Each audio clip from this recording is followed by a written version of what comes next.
Hello दोस्तों, आप सभी का स्वागत है हमारे ऑनलाइन क्लास में। और जैसा कि आप सभी देख पा रहे हैं, आज हम लोग पॉलिटी के अंतर्गत प्रस्तावना से संबंधित जितने भी महत्वपूर्ण कॉन्सेप्ट हैं उन सभी को क्या करेंगे, देखेंगे।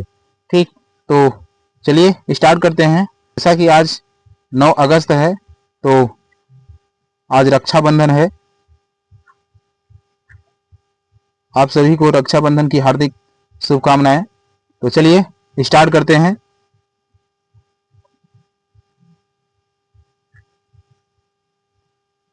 अब देखते हैं प्रस्तावना के बारे में हम लोग थोड़ा समझते हैं। प्रस्तावना होता क्या है, प्रस्तावना कैसे आया, कहां से आया, इन सभी बातों को इस पूरे वीडियो में देखेंगे। तो चलिए देखते हैं। प्रस्तावना देखते हैं कि जो प्रस्तावना है भारतीय संविधान का क्या है, प्रारंभिक वक्तव्य है जो संविधान की भावना, उद्देश्य और मूल दर्शन को संक्षिप्त रूप से क्या करता है, व्यक्त करता है। ठीक, और इसे संविधान के क्या कहा गया है, आत्मा या परिचय पत्र भी कहा जाता है। ठीक, तो संविधान का आत्मा किसे कहा जाता है, प्रस्तावना को भी कहा जाता है। ठीक, तो इसमें देखिए जो प्रस्तावना है, प्रस्तावना जो हमारा है क्या है भाई, भारतीय संविधान का क्या है, प्रारंभिक वक्तव्य है। ठीक, तो दूसरी चीज, जो संविधान की भावना, उद्देश्य, मूल दर्शन को क्या करता है, संक्षिप्त रूप में क्या करता है, व्यक्त करता है। ठीक, और इसे क्या करता है, संविधान की आत्मा या परिचय पत्र भी कहा जाता है। तो चलिए और आगे देखते हैं। यह आपसे बहुत अच्छी तरीके से नोट्स बनाइएगा। देखिए यह है हमारा पूरा प्रस्तावना, इसको मैंने मेंशन किया है यहाँ पे।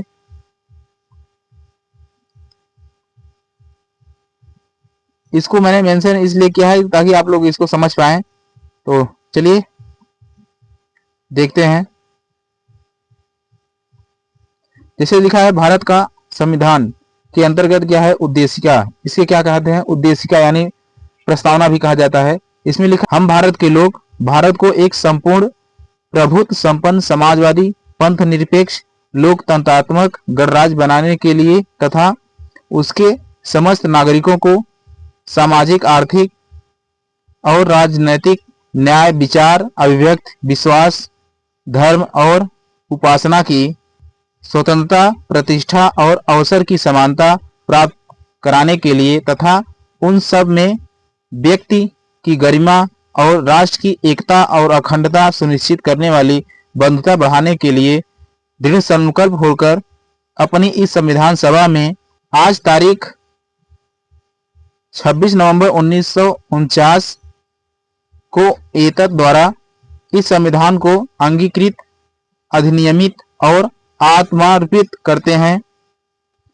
देखिए मैंने प्रस्तावना में जितने उल्लेखित था इन सभी बातों को मैंने बताया है, तो इन सभी को आप अच्छी तरीके से कॉपी में अपने नोट्स बनाइएगा। ये हमारा प्रस्तावना रहा। और चलिए और आगे बढ़ते हैं। अब हम इन सभी बातों को क्या करते हैं, जितने भी एक एक शब्द लिखा है इन सभी को अच्छी तरीके से समझते हैं कि प्रस्तावना आया कैसे, कहां से आया, क्या कैसे होता है। ठीक, चलिए देखते हैं।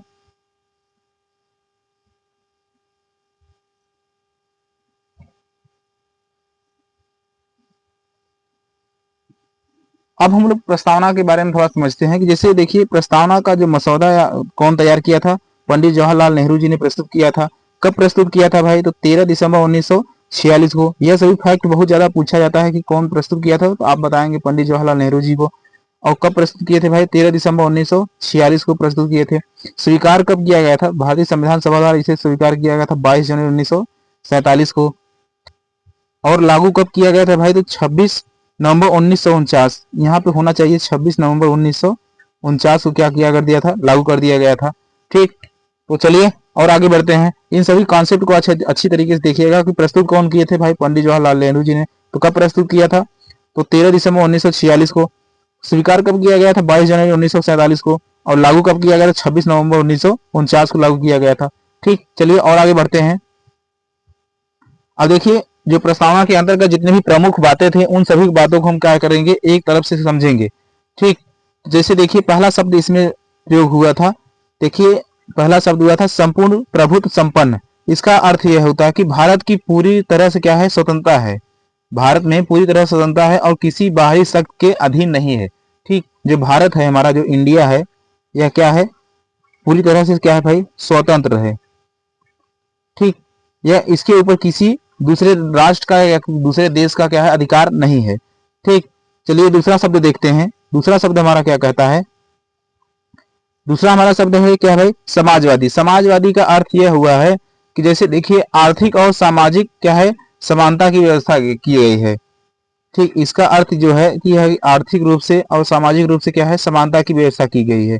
ठीक, और तीसरा शब्द हमारा क्या है? पंथ निरपेक्ष। पंथ निरपेक्ष का अर्थ यह होता है कि सभी धर्मों की क्या है समान अधिकार प्राप्त हैं। सभी धर्मों के लिए क्या है अपना समान अधिकार प्राप्त है। जैसे कोई भी व्यक्ति किसी भी धर्म को अपना सकता है या किसी भी धर्म को मान सकता है। इसमें क्या है भारत देश में यही सभी के लिए क्या है स्वतंत्रता है।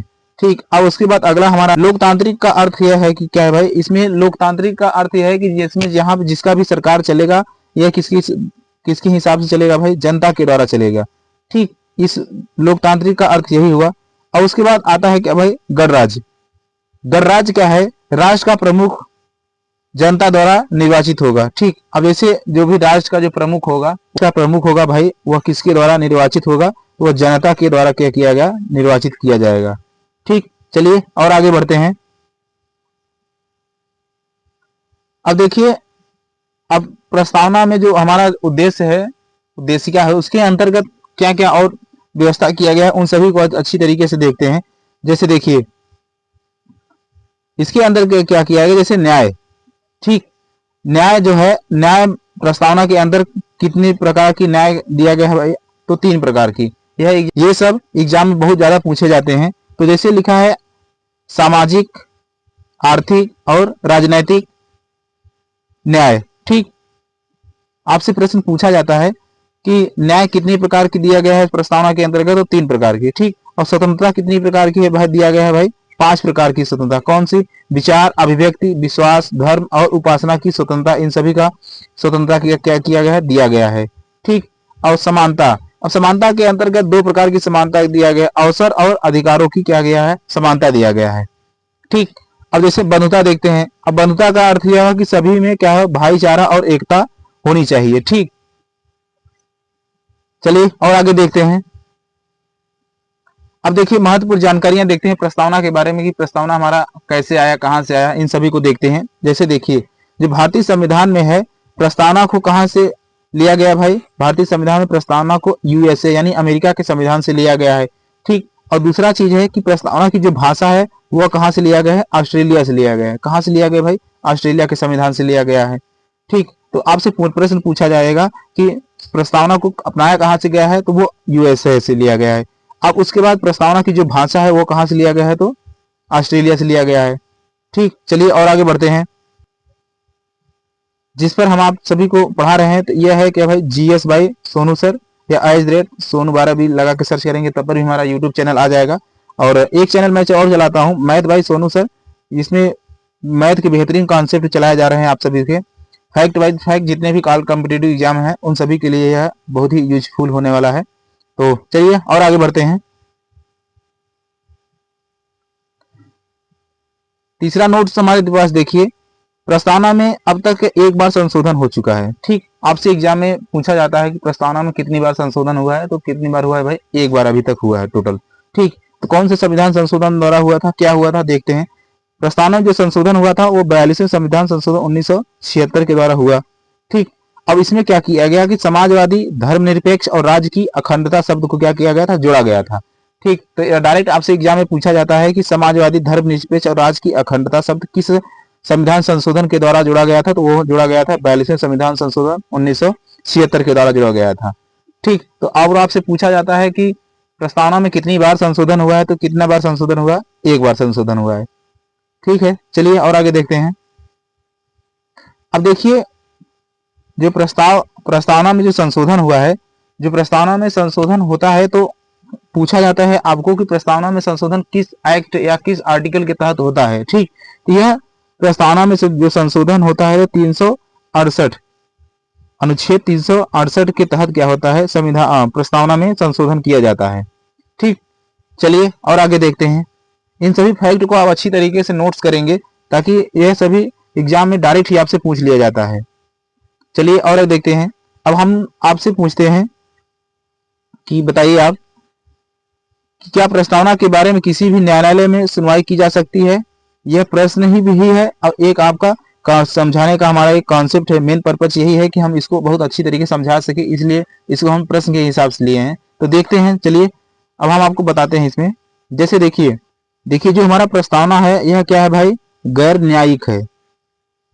ठीक, गैर न्यायिक का अर्थ यह हुआ इसकी सुनवाई जो है न्यायालय में नहीं हो सकती है। ठीक,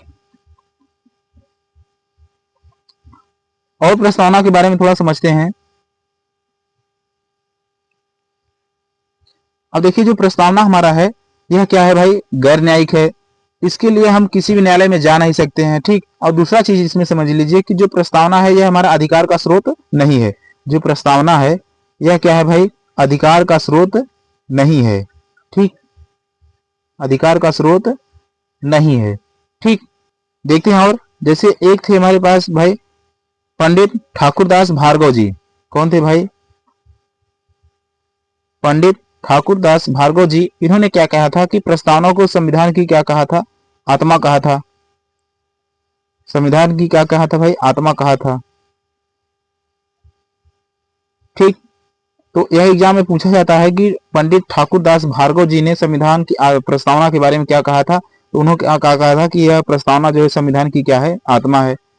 ठीक, चलिए अब हमारा क्लास यहीं पे समाप्त होता है। तो क्लास कैसा लगा आप सब कमेंट बॉक्स में जरूर बताइएगा, और जो भी साथी नए जुड़े हैं कृपया हमारे चैनल को सब्सक्राइब कर दें और शेयर भी कर दें ताकि ऐसे ही वीडियो उन तक पहुंचते रहे। तो चलिए मिलते हैं नेक्स्ट वीडियो में, तब तक के लिए जय हिंद, जय भारत।